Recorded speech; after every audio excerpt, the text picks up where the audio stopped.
Ever felt that quiet pull, that feeling of wanting to truly fit in, find your place? Oh, absolutely. It's this deep human thing, isn't it? Yeah. This need to feel accepted, to really belong. But, sometimes it feels so hard to grasp, almost impossible. Like you're always on the outside looking in. Exactly. So Okay. today, we're diving deep into that feeling. Why is belonging sometimes so challenging? And we're using a really insightful article to guide us. It's by Bronwen Logan called Do We Ever Feel Like We Belong? Bronwen Logan, yeah, she's a well-respected voice in the system of Reiki community. Author, teacher. Right. And she brings a lot of wisdom to this. So our mission today is to unpack her experiences, her insights on why belonging feels so tough. And crucially, there's this powerful practice she shares. It's beautifully simple, actually. A way to cultivate belonging from the inside out, essentially. Precisely. Not chasing it from the outside world. And that quest, it really does hit home, doesn't it? I mean, think about starting a new job or joining some new group. That little bit of anxiety. Yeah, that hesitation, walking into a room full of strangers. Exactly. So Bronwen's perspective, it connects directly to those moments, those feelings you might have had. It makes this deep dive feel really personal, I think. Okay, let's get into Bronwen's own story then. What really stood out for me right away was, well, she moved schools 7 times before finishing high school. 7 times. Wow. 7 different first days. Imagine. Constantly figuring out not just who she was, but maybe more who she should be, Right. Adapting constantly. She actually describes it as scanning the room for a friendly face and trying to be whatever seemed the safest and the most pleasing version of herself. That's such a relatable feeling, trying to find the safe persona.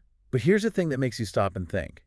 She points out this wasn't just like a kid thing. This learned fear, as she calls it, stuck with her into adulthood. Yeah, years later, she walked into a new Pilates class and boom, there it was again. That same old unease, that need to figure out how to fit in. Her story really captures that basic human tension, doesn't it?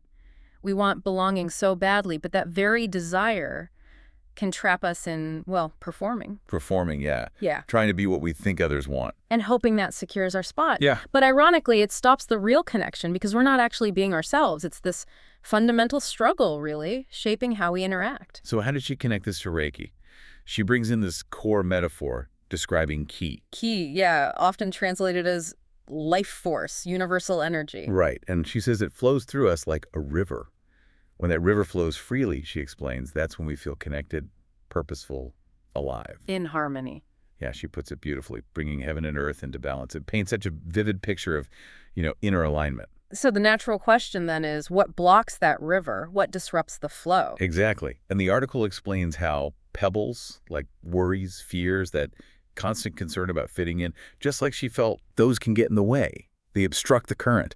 And when enough pebbles build up, she says, that rushing stream can become a trickle. Leading to imbalance, disconnection. Right. A deep sense of being off kilter. It's a really clear way to see how everyday anxieties can just chip away at our sense of well-being and belonging. And it feels like modern life just adds more, doesn't it? Bigger obstacles. That's exactly what Bronwen gets into next. She says contemporary life isn't just dropping pebbles, it's throwing in boulders, making that feeling of belonging even tougher to find. Boulders. That's a strong image. What kind of boulders is she talking about? Well, she talks quite a bit about young people, how they're just bombarded with violent imagery, constantly told this is normal, this is entertainment, this is life.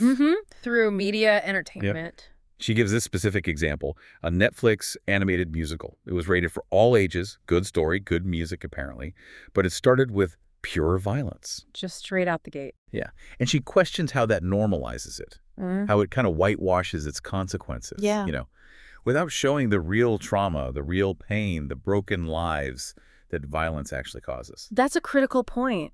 Because what we see and hear does influence us. The article argues that this constant exposure can desensitize us, right?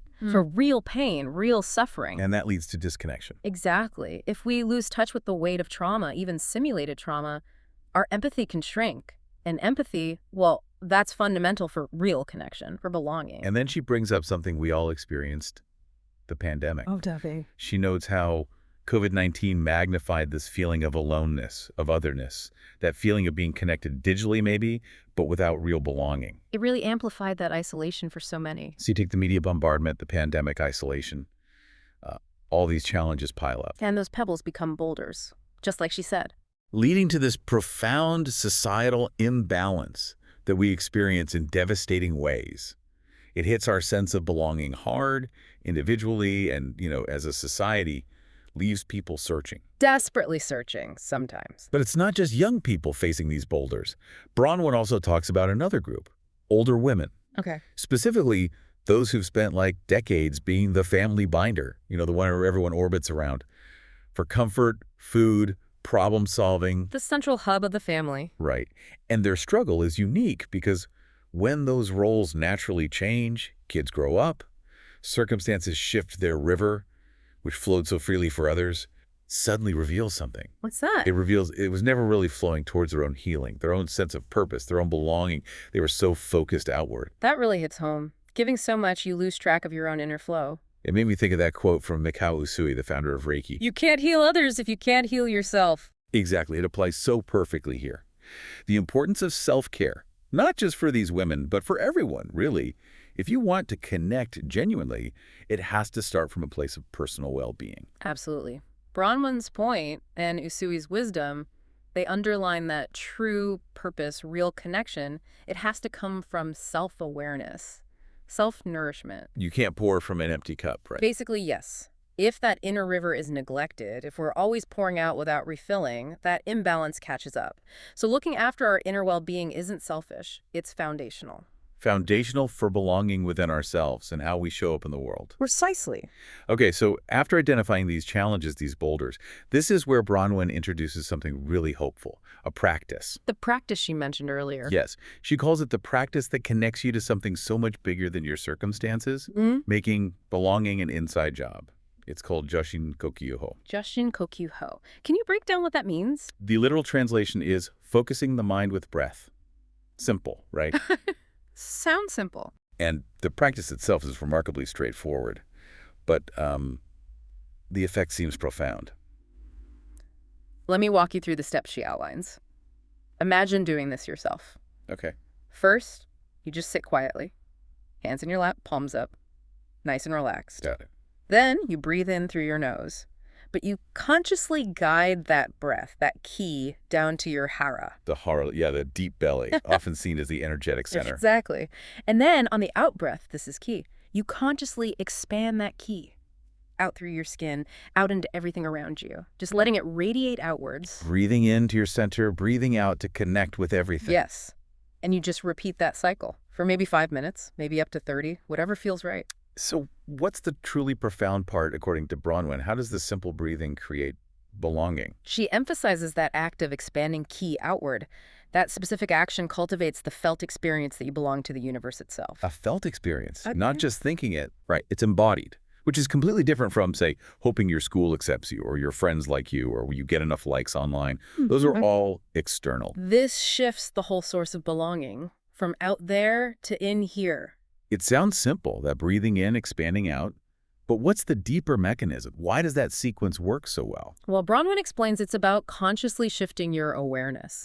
When you focus on expanding kin outwards, you're actively breaking that habit of, internalizing stress and looking outside for validation. Ah, okay. You're redirecting your focus. Exactly. You're training yourself literally to feel connected to your surroundings rather than feeling isolated inside your own head, your own worries.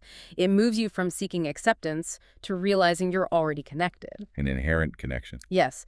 Offering this unshakable, intrinsic sense of belonging that doesn't depend on external circumstances changing. So discovering this practice, Joshin Kokyu Ho, it clearly had a huge impact on Bronwen personally. But it also changed how she thought about community, didn't it? It seems so. She realized that inner belonging is vital, but fostering those external connections built on that inner foundation, that's important too. Right. And she talks about her efforts to build community, specifically for Reiki practitioners. Things like a Facebook group, online practice groups. Fortnightly practice groups, yeah. And weekly online Reiju catch-ups. What are Reiju catch-ups, briefly? They're essentially attunement sessions, a way to deepen one's connection to the Reiki energy, facilitated by a teacher. Got it. And she also organized monthly social gatherings, so building community in various ways. What's really key about how she builds this community, based on the article, is the philosophy behind it. It's not about finding belonging through shared perfection. Ah, interesting. So not pretending everyone has it all figured out. Exactly the opposite. It's built on shared practice and shared humanity, acknowledging our human fallibilities, coming together as real, imperfect people on a journey. Which is such a contrast to her earlier experience, right? Always trying to be the safest, most pleasing version. A complete flip. It's about authenticity, not performance. And she sees the Joshin Kokyu Ho practice playing a role even in these group settings. She describes someone maybe joining a gathering feeling, lonely and scattered. But then they can do the breathing technique right there in the group. And remember, they're part of something larger. Not just the Reiki group, but Life itself, she says. It's this immediate, tangible reminder of that interconnection. And that really highlights a crucial insight from the article, doesn't it? If we're always looking outside, always searching for the right people to accept us, Are we missing something? maybe we're missing the truth already inside us. The answer, Bronwen suggests, isn't finding the perfect group. The answer is remembering experientially. That word again, experientially. Feeling it, remembering that we're already connected to something vast, unshakable. It's a shift from seeking to remembering, from external to internal. She's quite open about her own process with this, too. She acknowledges her own fears can still come up during the practice. It's not magic. No. She talks about knowing instinctively that there's a deeper connection, but also admitting she's still learning how to get out of the way of those fears sometimes, to let that connection just be. Which makes it feel more real, more achievable. It's not about suddenly becoming fearless. Right. And she's clear, this isn't just positive thinking or wishful meditation. It's framed as a daily routine. A practice, like any skill. Yeah, a routine that fosters a stronger sense of this energy, this connection within oneself. She calls it an antidote to the disconnection that surrounds us, building internal resilience through consistent, intentional effort. Not a quick fix, a daily anchor. So bring this all together. What's the core message for you listening right now? It feels incredibly empowering, actually. It's everyone belongs. Fundamentally, Right. Inherently. Yeah. Bronwen emphasizes that it doesn't matter if you're young, navigating a crazy world, or a busy parent, or, starting over later in life. Whoever you are, you already belong to something magnificent that no one can take away from you. The practice is just about remembering that, accessing that truth. Exactly. It helps you remember. And she offers this really practical invitation. Think about integrating this into your day. How so?